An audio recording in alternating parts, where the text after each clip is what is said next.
third graders. Today's assignment is to come up with the key details and main idea of this passage in your benchmark book. It says Earth's weather and climate. At this point, you should have already read this passage at least twice and annotated for key details. If you didn't do that yet, you're going to want to pause this video and go ahead and do that now. If you're still here with me, that means you've already annotated for key details. You can see that I've done that too. I've underlined some important vocabulary words and other details from each paragraph. So I took it one paragraph at a time to try and pull out the key details and then come up with a main idea. So you can see here that I've underlined this term weather. I double underlined it because I knew that if it was in the title of the passage that I was going to be talking about weather, and I better understand what that means. So I underlined that weather describes the atmosphere's conditions in a certain place at a given moment in time. Then I did this wiggly line under climate is different because I wanted to make sure that I knew that that was important. Weather and climate are not the same. So since I double underlined weather, I also double underlined climate. And then I underlined the words that follow that because I knew that that was going to be a definition. So climate describes the average weather patterns of that place over long periods of time. Then the rest of the paragraph goes on to explain some of the other differences between weather and climate. It talks about how climate describes the average weather of the seasons and also describes weather extremes like tornadoes, hurricanes, droughts, something that's not always super common, the extremes in their weather. And that weather could change from minute to minute, hour to hour.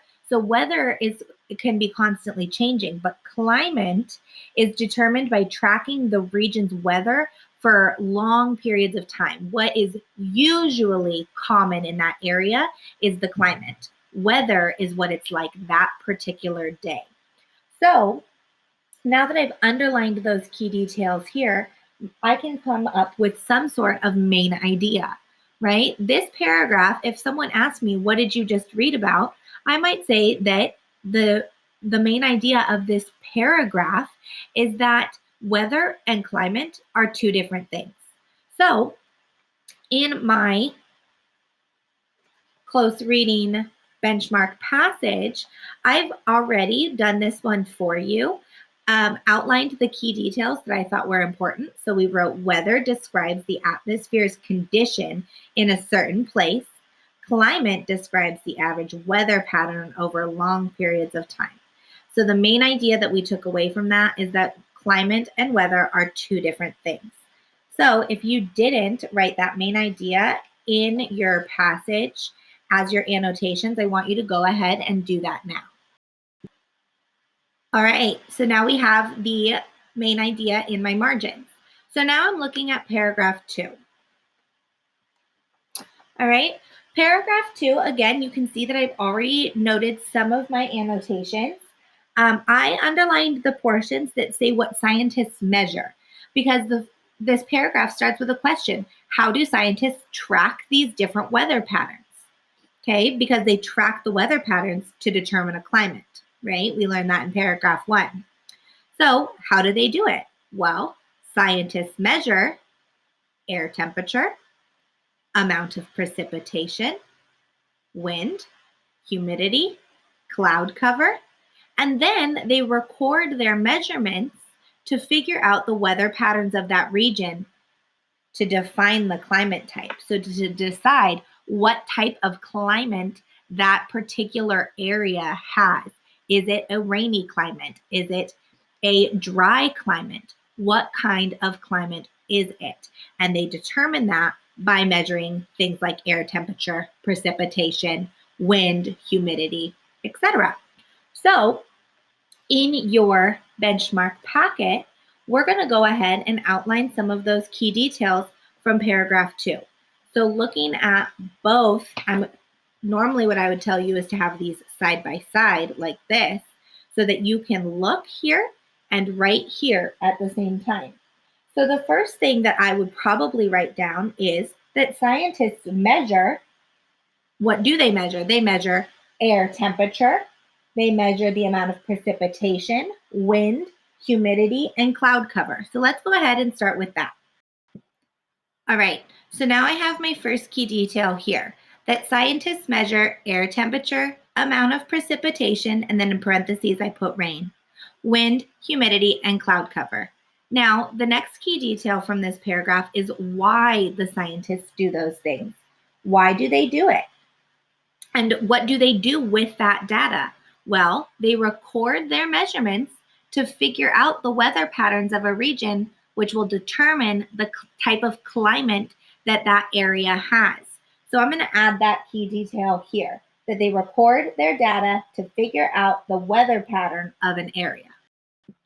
All right, so now I've added that second key detail here. If you need to pause the video to get caught up on these things, you always can. So now I need to ask myself, using these key details here, that I know that scientists measure climates in different ways. They measure different weather features, and then they record their data to figure out the weather pattern of an area. Well, I think that is the key. That is the main idea in itself, that scientists measure and track weather patterns. That's what they're trying to tell me in this paragraph. This whole paragraph was all about the different ways that scientists measure weather features. So that's going to be my main idea that I'm going to write both here and here. So go ahead and copy this down. So now you can see that I have the main idea written down in both places, my margins and on my benchmark packet. So my next job looking at my benchmark packet is to find the key details for paragraph 3 and then determine the main idea for that paragraph. So go ahead and turn your page. Paragraph 3 begins on page 8 and looks like this. So again, you can see that I've already underlined some of my key details. The key details that I chose to underline were regions closer to the equator receive more direct sunlight and they tend to be warmer. Places closer to water have more moisture and humidity in the air. And those places get more rainfall. And that regions far from the equator, far away from the center of my earth, tend to be cold. And places far from water tend to be dry. So that's describing some different factors that can cause different weather to occur in certain areas. You can see here, look at all these climate zones that I have, right? And you can take a look at this map on your own time and look at this closer and see what kind of climate do we have where we live. We live kind of over here. So what kind of weather do we have where we are? Use this key to help you. But going back to our worksheet, we're going to go ahead and write down some key details. We're going to write down that areas near the water tend to have more rain. Regions closer to the equator are warmer, and that regions that are further away from the equator tend to be more dry and cold. So let's go ahead and write those things down now. So here we are. I've copied down the key details that we just talked about. So if you need to pause this screen and copy this down also, you can go ahead and do so. And then as far as the main idea goes, well, when I ask you for the main idea, I'm really asking you, what was that paragraph mostly about? And looking at my key details, I talked about a lot of different factors, that if you're close to the equator, it's going to be warm.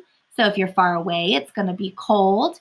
If you're close to water, you're going to have more rain. If you're far from water, you're going to have less rain, right?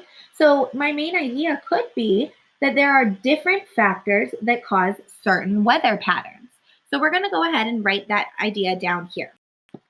And here it is. Here's your main idea. There are certain factors, like being close to the equator, like being far from the equator, like being close to water, like being far away from water, that cause different weather patterns. All right, so that's my main idea for paragraph 3. You can take this main idea and go ahead and copy it down in your benchmark book so you don't lose it. And then the last thing are my 2 questions down here. So it says, this question has 2 parts. First, answer part A, then answer part B. Part A, which is the best main idea for paragraph 1? Is it A, Weather is what the atmosphere's condition is like at any time. B, climate relates to tornadoes and other natural disasters. C, climate and weather are different. Or D, scientists use tools to measure weather.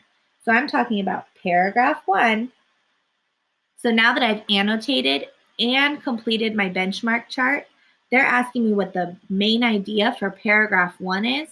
Well, we wrote climate and weather are different. Do you see that choice down here? I do. If you selected choice C, you are correct. Climate and weather are different. Now, part B says, which details, more than one, support the main idea? Choose all that apply. So you can see here I have these check boxes. So instead of being multiple choice answers where I can only pick one, here I can pick more than one. So let's go through them and see which ones apply to climate and weather are different. They measure air temperature, which is how hot or cold a place is. Does that tell me that this must be the scientists. This is from paragraph 2. So this isn't right. How about this one? Weather describes the atmosphere's conditions in a certain place at a given moment in time. Climate is different. Does this one support that climate and weather are different? Yes, it does. So I'm going to put an X in that box. Weather can change from day to day. Does that tell me that weather and climate are different? Yep. And climate is determined by tracking a region's weather patterns for decades. Does that tell me that weather and climate are different? Kind of. How about this last one? Scientists measure different weather features. No, that's not it. And so let's go ahead and select this box also, because I have one about weather, one about climate, and another one about weather.